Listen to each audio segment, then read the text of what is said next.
Nous vous célébrons tout souvent les noms précieux de notre Seigneur Jésus.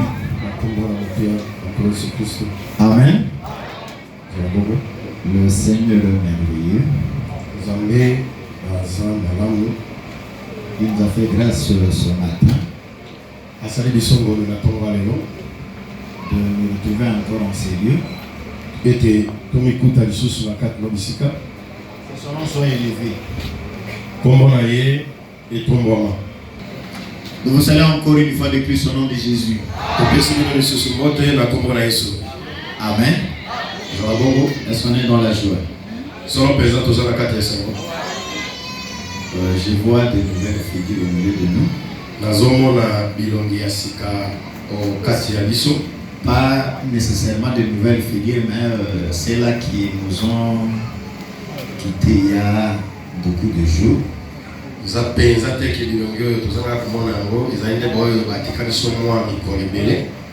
Je les salue particulièrement au nom de Jésus. Amen. Nous sommes en train de cheminer avec notre sujet.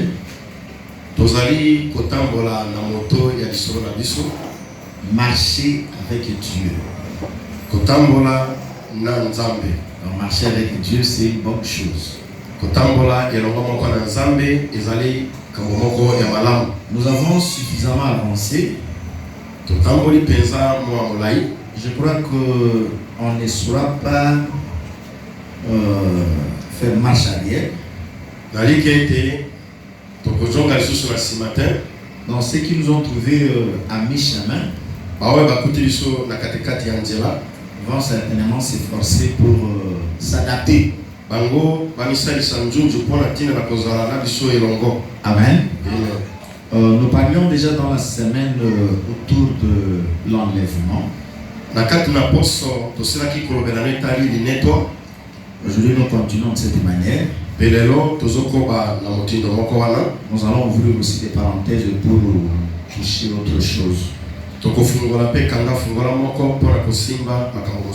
Corinthiens au chapitre 15.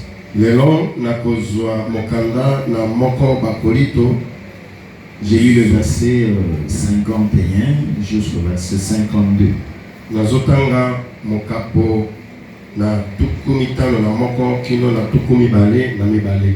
Nous lisons au nom de Jésus.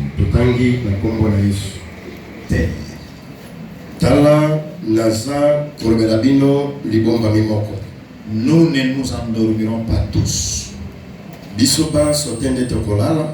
mais nous serons tous changés.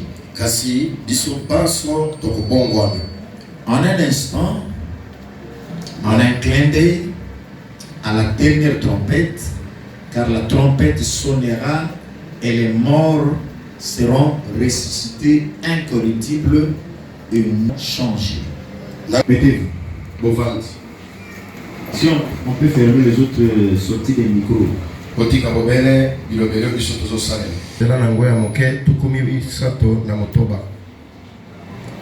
ce qui est du jour et de l'heure, personne ne le sait.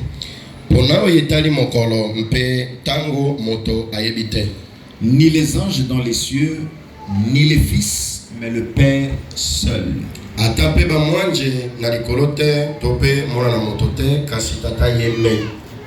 Ce qui arriva du temps de Noé arrivera de même à l'enlèvement du Fils de l'homme.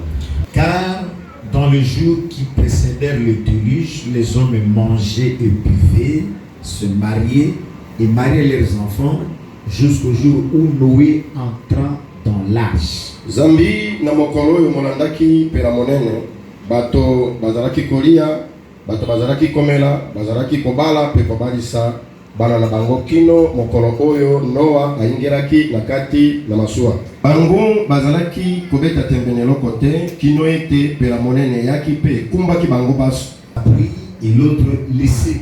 Ndebongo bato babale bakozoma oekati elanga moko akokamatama pe mususu akotika. Nous prenons un autre passage.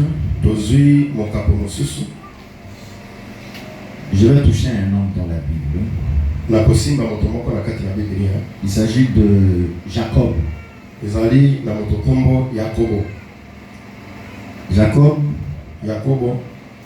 fuyait loin de son frère Esaü. Azalaki kokima mosika na ndeko na ye Esau. Heureusement que dans sa fuite, il était avec Dieu. Nde na kati na bokima kimi na ye azalaki nde na Nzambe longo. Nous sommes dans Genèse au chapitre 28. Tozali na mokanda ya libandele tuku mibale na mwambe. Nous commençons notre lecture à partir du verset 12. Tobandi bitangi na biso na nzela moke zomi na mibale. Il eut un songe. Azwaki linoto. Voici l'échelle était appuyée sur la terre. Tala lingalangala yango epikamaki na mabele. Et son sommet touchait au ciel. Mpe songe na yango esimbaki likolo. Et voici un ange de Dieu montait et descendait par cette échelle. Mpe tala bange na Nzambe bazalaki komata mpe kokita na lingalangala wana. Et voici l'Éternel se tenait au-dessus d'elle. Mpe tala Yahweh atelemaki likolo na bana. Et il dit, Mpe alobi, je suis l'Éternel, le Dieu d'Abraham, ton père, le Dieu d'Isaac. La terre sur laquelle tu es couché, je la donnerai à toi et à ta postérité. Nazali Yahweh Nzambe na Abrahama tata na yo, Nzambe na Isaka, mabele oyo wapi yo ebi kolala na kopesa na bakitani na yo. Le verset 15. Zongi na mitano. Voici je suis avec toi et je te garderai partout où tu iras. Tala nazali longo moko na yo, pe na kobatela yo, bipai binso bikokende yo. Je suis avec toi. Nazali na yo elongo. Je te garderai partout où tu iras. Na kobatela yo bisika binso yo kokende. Et je te ramènerai dans ces pays. Pe na kozongisa yo na engumba oyo. Car je ne t'abandonnerai point. Zambi na kotika kayote. Que je n'ai exécuté ce que je t'ai dit. Sokite na kokisa mai ngai na lobi. Jacob s'effraya de son sommeil et il dit, Yakobo alamukaki na liloto pe na pongi pe alobi. Certainement l'Éternel est en ces lieux et moi je ne le savais pas. Solo se solo Yahweh azwami oisika kasi ngai na ebakite. Donc toi tu sais au moins que Dieu est à tes côtés. Yo yebi peza baza mopazi. Parce qu'il est dit dans la parole, 2-3 personnes assemblées en mon nom, je suis au milieu d'eux. Po ekomami ete babale to misato basangani na kombo na ngai na zwami na kati na babo. Il eut peur et dit Pe abangi alobi que ce lieu est redoutable. esika oyo ezali esika moko katata. C'est ici la maison de Dieu. Awande ezali ndako ya Nzambe. C'est ici la porte des cieux. Awande ezali ekuke ya lola. J'avais dit qu'il faut fermer les autres ouvertures là-bas, les micros. Oya bo kanga kanga bilobeli mosusu. Jacob se leva de bon matin. Yakobo alamukaki na tantongo. Il prit la pierre dont il avait fait son chevet. Azwi libanga oyo yatiaki yango mutu. Il la dressa pour monument. Atiaki yango lokola elilingi. Et il versa de l'huile sur son sommet. Pe asopaki mafuta na songe na yango. Il donna à ce lieu le nom de Bethel. Apesaki na kombo wana kombo Bethel. Mais la ville s'appelait auparavant Luz. Jacob fit un vœu en disant, Yakobo alapaki ndai alobi. Si Dieu est avec moi, Soki Nzambe azali na ngai. suivez ici très bien. Langa biso malamu. Si Dieu est avec moi Soki Nzambe azali na ngai. et me garde pendant ces voyages que je fais, Pe abateli ngai na mopembo oyo nazosala. s'il me donne du pain à manger et des habits pour mes vêtir, Soki akopesa ngai lipa mpo na kolia pe bilamba mpo na kolata. et si je retourne en paix à la maison de mon père, Pe soki nakozonga na kimia na ndako na tata na ngai. alors l'Éternel sera mon Dieu. Nde na yango kolo akozala nzambe na ngai. Cette pierre que j'ai dressée pour monument Libanga oyo ngai natia yango lokola elilingi. sera la maison de Dieu. Yango ekozala ndako na Nzambe. Et je te donnerai la dîme de tout ce que tu me donneras. Pe nakopesa na yo moko na zomi na maema so yo kopesa ngai. Amen. Bravo. Baissons nos têtes, nous allons prier. Tongombi mito na biso tokobondela. Sois avec nous du début jusqu'à la fin. zala na biso libandeli kino suka. Au nom de Jésus, nous avons une supplique. Na kombo na Yesu tobondeli boye. Amen. Ezala bongo. Que Dieu bénisse tout son nom de Jésus. Kolo apambola bino nyonso na kombo na Yesu. Que Dieu bénisse tout son nom de Jésus. Kolo apambola bino nyonso na kombo na Yesu. Est-ce que vous êtes dans la joie? Bino bozami esengo. Vous êtes dans la joie? Ozana esengo. Manifestez un peu cette joie. Okanisa na esengo wana. Alléluia. Gloire à Jésus. Il est merveilleux. Yeye azamalamu. Il mérite la gloire. Abongi na kembo. Regarde ton frère. Tala na ndeko no ya mobali pe ndeko no ya mwasi. Vois comment il est en bonne santé. Tala mutindo nini ye penza mabundi kitoko. Dis-lui un mot.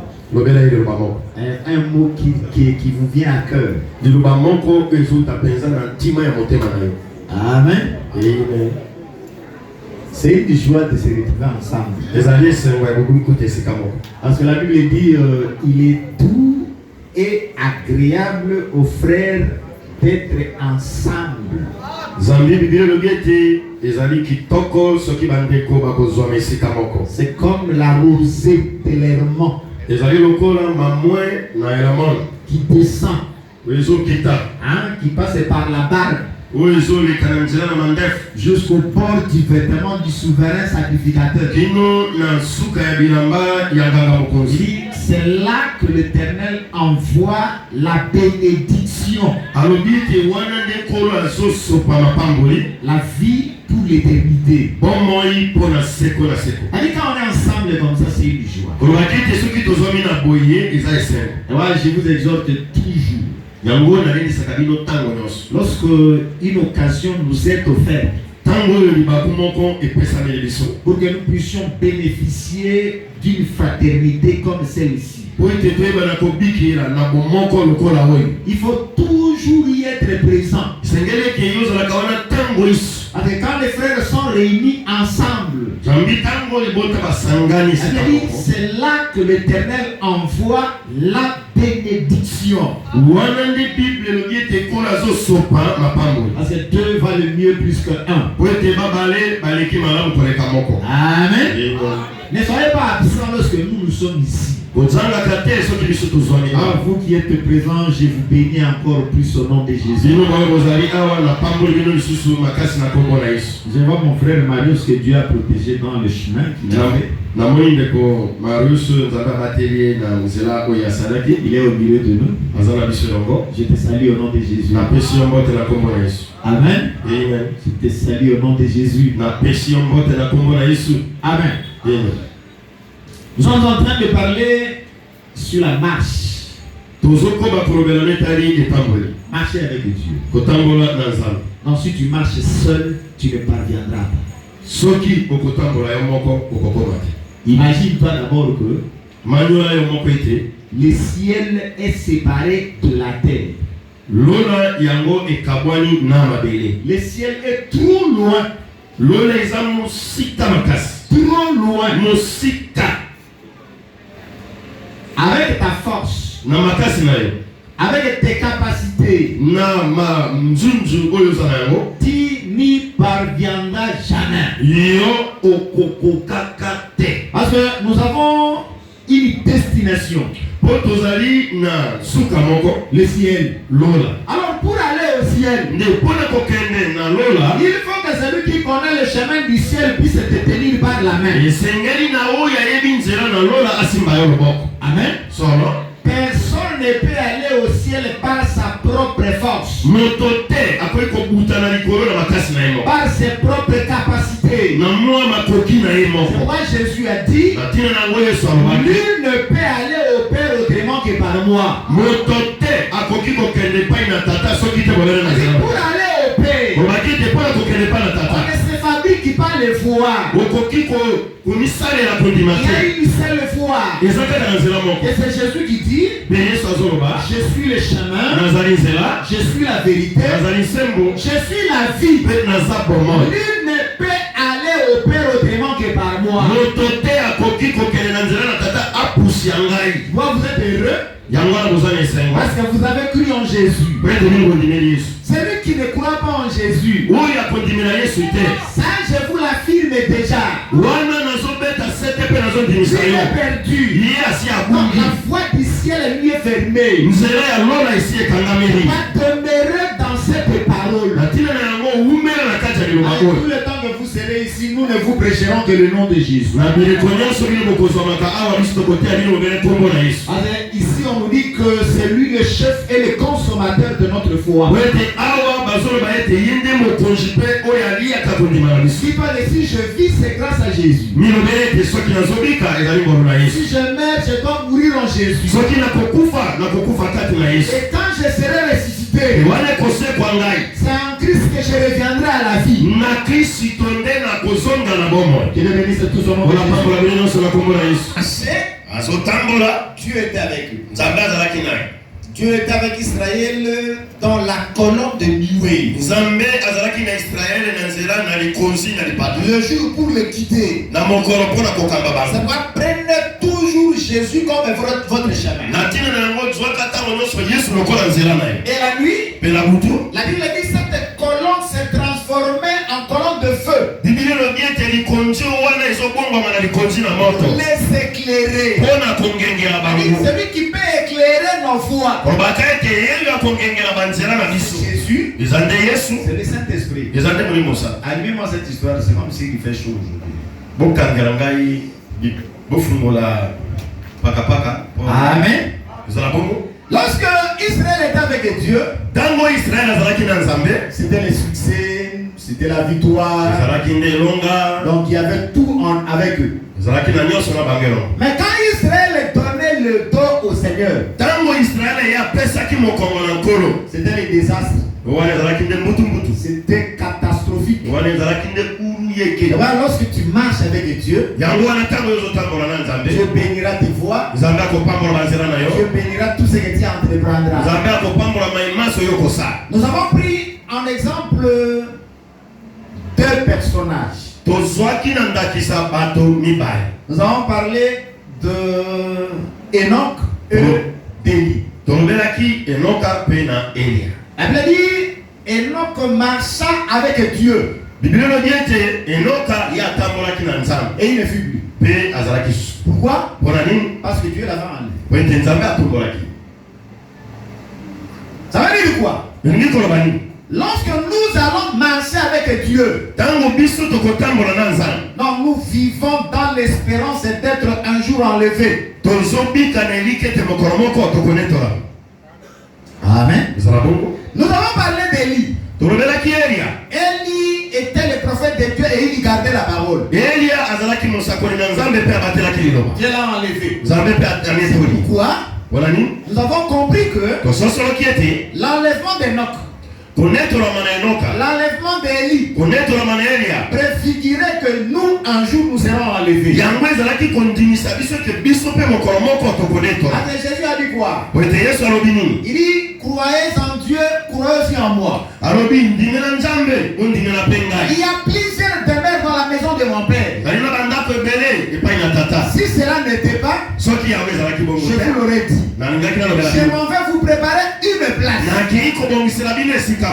Jésus, en montant au ciel, est allé nous préparer une place. Et il continue. Lorsque je m'en serai allé et que je vous aurai préparé une place, je reviendrai, je vous prendrai, afin que là où moi je suis, vous y soyez aussi. Alors je voudrais que chacun de nous marche avec cette espérance-là. Que Jésus-Christ est allé nous préparer une place. Et nous avons vu que Jésus, après sa mort, il est revenu à la vie. Il était 40 jours avec les disciples. Mais pas avec son corps naturel. Mais il est ressuscité avec un nouveau corps. Avec un corps spirituel. Les derniers jours où il s'entraînait avec eux, il leur dit vous recevez une puissance. Le Saint-Esprit surviendra sur vous. Et vous serez mes témoins. Lorsqu'il a fini de dire comme ça, il a dit il il a commencé à monter au ciel.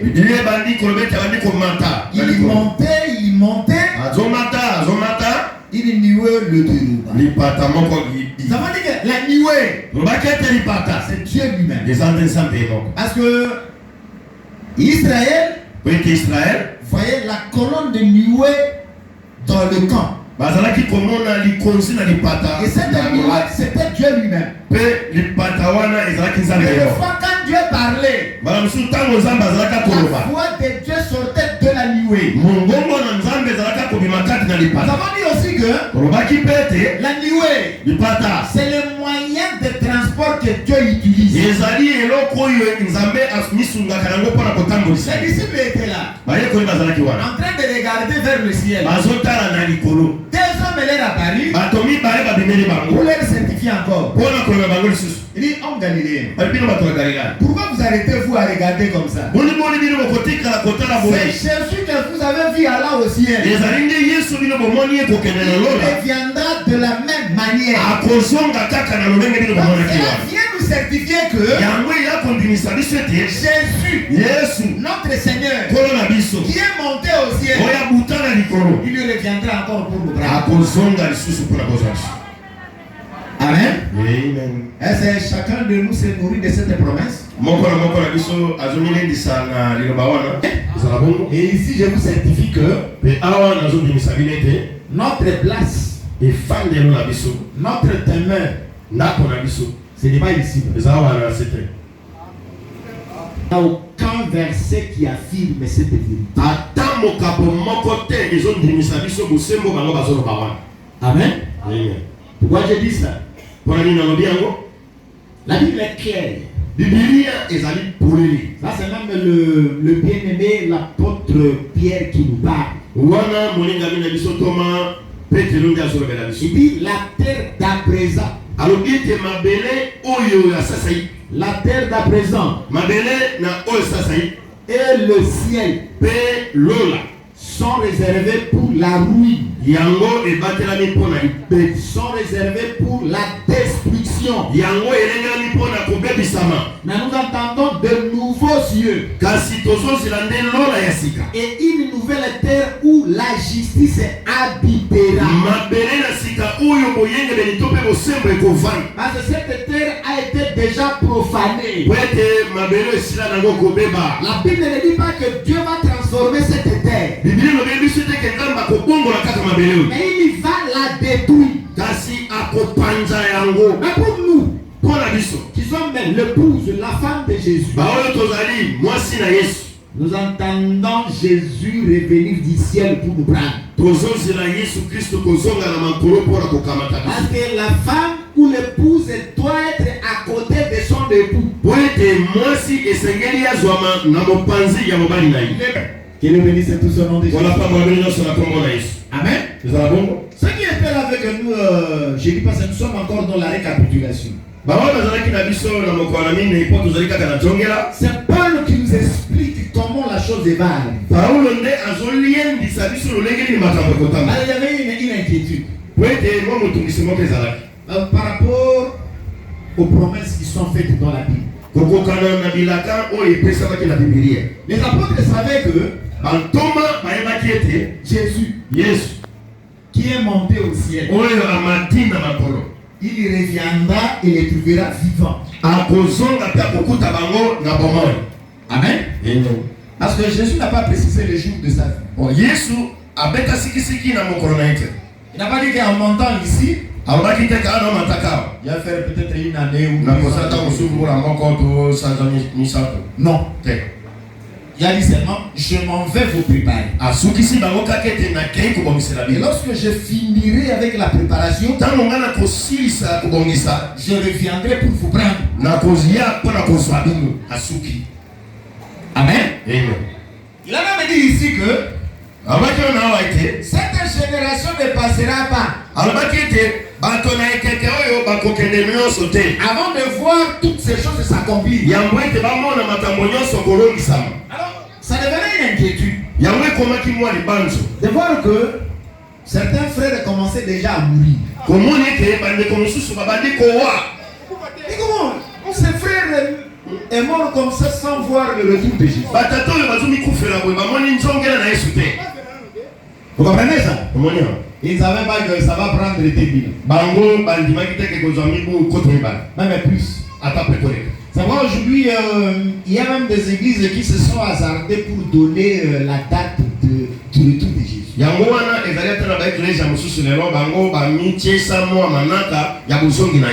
comment on est ma message avec lui? Quand nous étions encore dans les années 1900, c'était terrible. 2000 ans, c'était l'année fatidique. Où tous ces prétentieux-là prédisaient la fin du monde dans 2000 ans.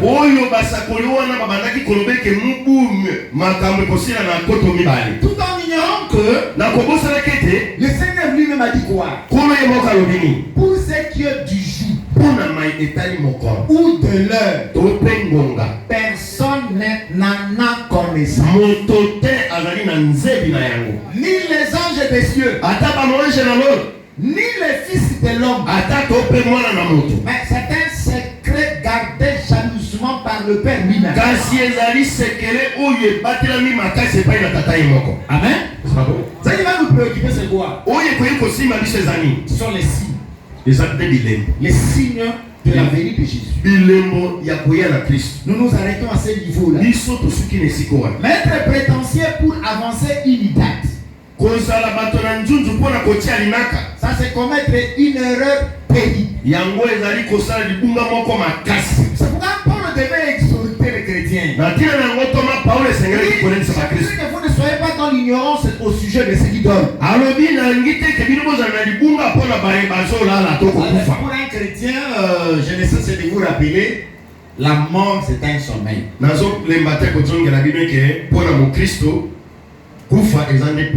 La mort, c'est un sommeil. Ah, lorsque quelqu'un est dans le sommeil, il dort dans l'espérance de se réveiller.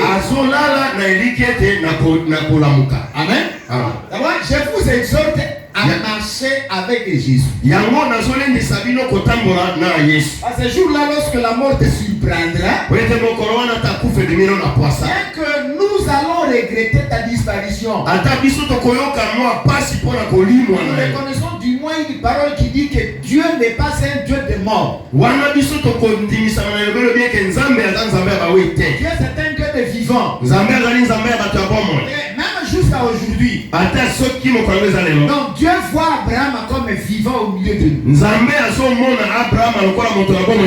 Bien que nous, avec nos yeux charnels ici, nous ne voyons pas Abraham, mais Dieu, assis sur son trône, il voit Abraham. Oui. C'est vrai, il avait donné même cette parabole-là du riche et du pauvre. Et Abraham a mouru. Les pauvres aussi mourent. Et donc Lazare mourut. Le riche aussi était mort. Les riches vivaient confortablement. Et nous avons ça personne du solo. Après ça, mon mengo. Et aux autres sandés, il faut tendre dans ça. C'est vrai, les gens pensaient que maman le sable dans la mambo là. Oh, c'est une grosse erreur. Amen. Ce qui est ma passion, ma coquille. Et puis ma coquille en gros c'est quoi? Ça se résume seulement presque en deux choses. Elle m'a dit quoi? Si nous avons à manger, si nous avons à nous vêtir, cela nous suffit. Et tous les combats que nous avons chaque jour, ça sera pour avoir à manger. Et ça sera pour se vêtir. Non, quand tu as déjà quelque chose à manger, c'est fini.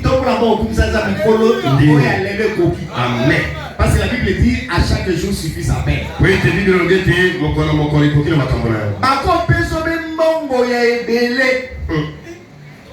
makoki ya kosomba obomaka na ndako na ngombe mikolo nyonso.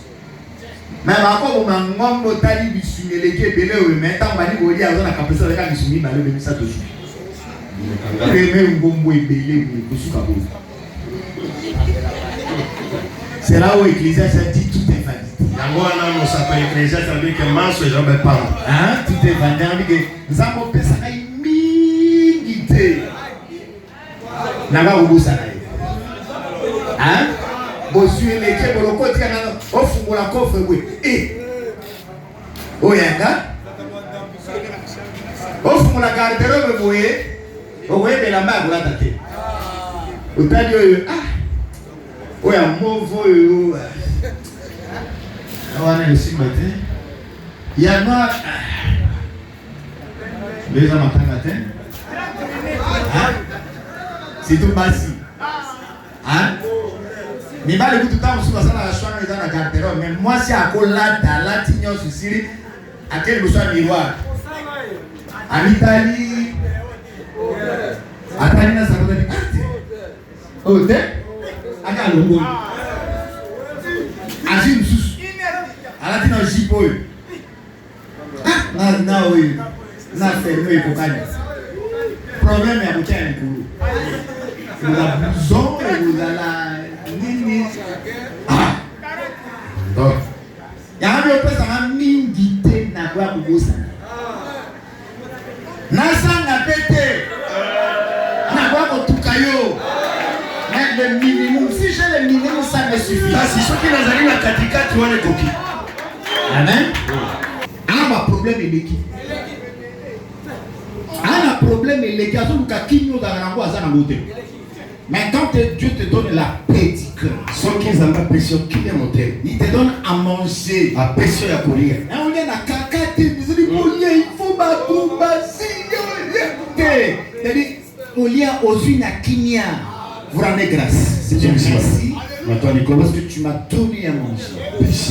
Au lieu de l'eau, on a kimia, maï, au menu même à kimia, et si le lac.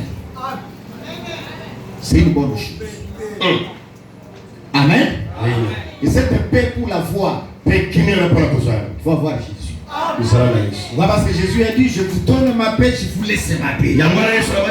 Celui qui donne la vraie paix, c'est Jésus de Nazareth. Parce que c'est lui le Dieu qui s'appelle El Shalom. Amen. Yahvé Shalom, Jehovah Shalom. Yahvé Shalom, Jehovah Shalom. Le Dieu de paix. Le Dieu de paix. Amen. Amen. Toi, quand tu es en Jésus, tu es bien. Mais je vous donne la paix. Je vous laisse ma paix. Soyez tous bénis au nom de Jésus. Quand les frères commençaient à mourir, Paul devait les exhorter. Je ne voudrais pas que vous soyez dans l'ignorance au sujet de ceux qui dorment. Les vivants ne dévanceront aucunement ceux qui sont décédés. Si nous croyons que Dieu a ramené Jésus-Christ d'entre les morts, croyons aussi que Dieu fera revenir à la vie ceux qui sont décédés.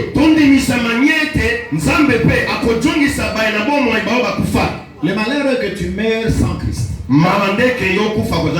Amen. Amen. Parce que bienheureux ceux qui dorment en Christ. Amen. Tous vont ressusciter, c'est ce qui est vrai. Et les justes et les injustes. Mais chacun en son rang. Il y a la résurrection des justes. Pour mériter la vie éternelle. Et il y a la résurrection des injustes.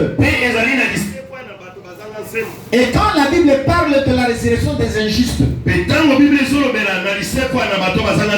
appelle cette résurrection la résurrection des morts. Allez, vous ressuscitez pour recevoir le jugement et subir le châtiment éternel. D'abord, je vous exhorte à être parmi ceux qui vont résister pour la vie. Il dit car le Seigneur lui-même a un signal donné à la voix d'un archange et au son de la trompette de Dieu descendra du ciel. C'est ce que j'ai dit le jour de jeudi. Vous savez, en ce qui concerne la femme, Jésus pouvait revenir récupérer sa femme. Là, il n'envoie personne. Vous comprenez très bien? Nous avons tiré l'illustration de Jacob.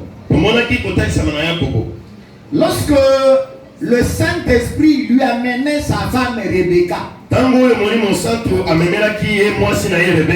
je parle du Saint-Esprit, ne soyez pas étonnés, je vois Eliezer.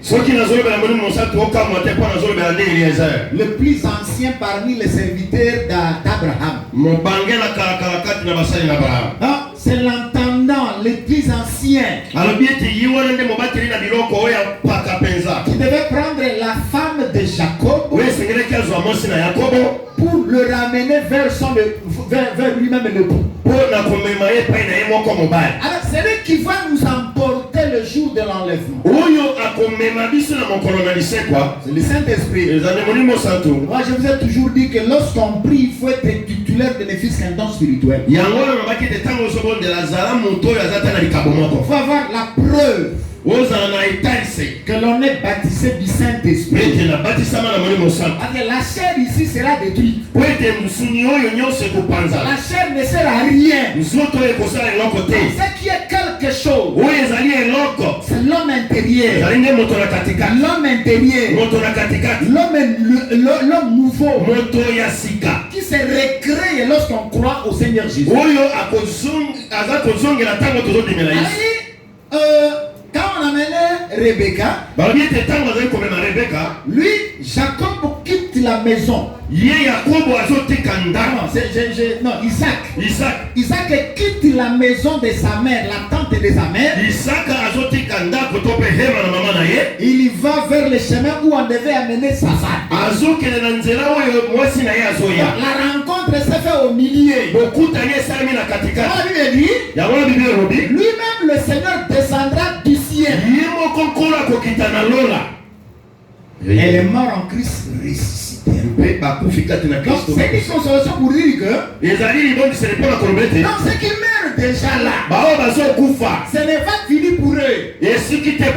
Lorsque le Fils reviendra, lui-même Jésus a dit, l'heure vient et elle est déjà là. Pour tous ceux qui sont dans les sépulcres entendront la voix du Fils de l'homme et ils vivront. Même quand tu es mort, en réalité tu n'es pas mort. Donc tu dors. Moto a koufi, soba dans la chambre. Ata obeti porte. Zéro. Ata wena ceux qui manzanza akola mukate. Mais muto alali. Ici faut mettre à la porte. Ou beti elle goso okite, ou beti makasi. Asude. La porte. Pour aller à la. Alors comme nous, la mort n'est pas réellement la mort. Mais c'est un sommeil. Lorsque la trompette sonnera, la dernière trompette sonnera, nous entendons la voix. Parce que ce serait la voix de l'archange. L'archange dont il est question ici. L'archange c'est le chef des anges.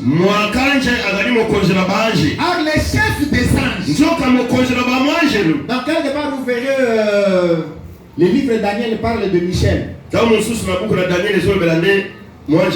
Non, le même Michel là dans l'Apocalypse on l'appelle Michael. Donc le chef des anges. Les commandants de l'armée céleste. Alors lorsque vous entrez en en profondeur, vous comprendrez que Michel, le chef de l'armée céleste, le chef des anges, c'est Jésus-Christ lui-même. Parce que lui, il est le premier en tout. Quand vous lisez dans la Bible, vous trouvez là où il est écrit l'ange de l'Éternel. Là, il s'agit de la représentation de Dieu lui-même. Or, quand Dieu se représente en forme d'un ange, c'est le Fils Jésus. Amen. C'est pourquoi il est dit, car le Seigneur lui-même, à la fois d'un archange, le Seigneur Jésus va parler à la manière des chefs des anges. Le son de la trompette de Dieu. La trompette sonnera. C'est là où nous avons lu ici dans 1 Corinthiens. C'était dans 1 Corinthiens chapitre 15. Là il était dit, attendez, je vais retrouver le... Il y a un mystère. Ça ici c'est un mystère. Un mystère, c'est une vérité cachée. Et que Dieu fait nous révéler. Il dit, je vous dis, un mystère. Nous ne nous endormirons pas tous, mais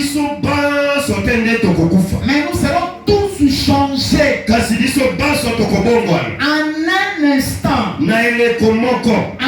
clin d'œil, à la dernière trompette. Quand la trompette sonnera, et les morts seront ressuscités incorruptibles, et nous serons changés. Donc ça c'est un des passages porteurs de grandes vérités. Amen. Il dit ça c'est un mystère. Et vous comprenez déjà ce mystère. Il dit nous ne nous endormirons pas tous. Ça veut dire que le jour où le Seigneur Jésus reviendra, il ne nous trouvera pas tous morts. Il y a de ceux-là qui auront le bénéfice d'être présents vivants ce jour-là. Nous ne mourrons pas tous, mais tous nous serons changés. Et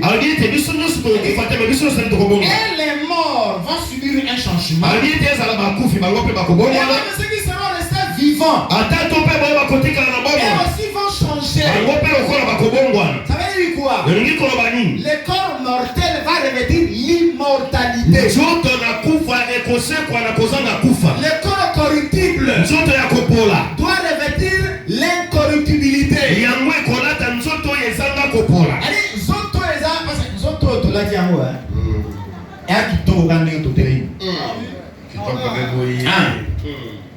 La mina tongo, ukoti douche, sili, utie mafuta, utie parfum, uponi la bagolata, uleki, libosaba tuwake mwa solo kitoko. Adome mo yaya, tonton, mobao, yemei. Donc à comme nous sommes les voilà, vous les gars. Et puis tant de les moments où tu as on approche à l'eau, tant de bien là, yemei, oh tout le monde là gaio. Ah, préso. Coroneza.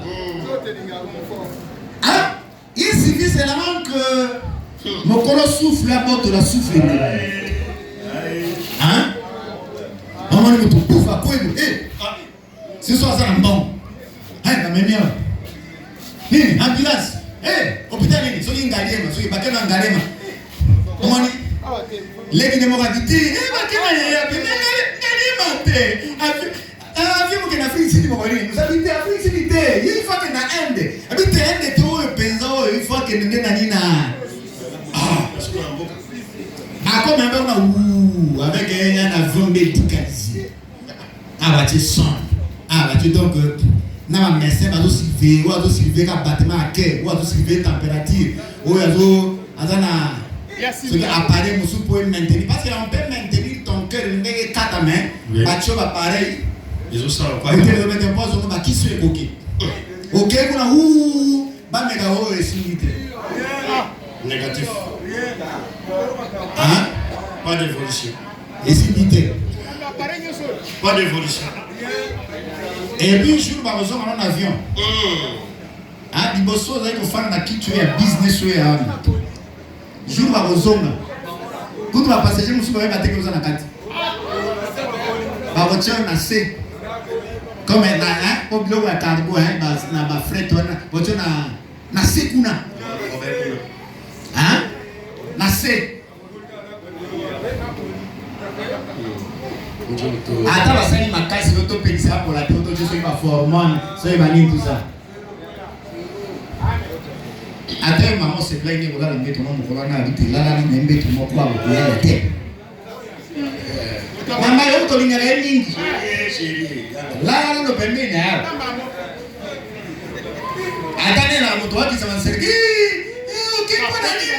Ngai foto tena ba boti ala ako tane sila no abi. Ate era kibe kolela kaka. Hein?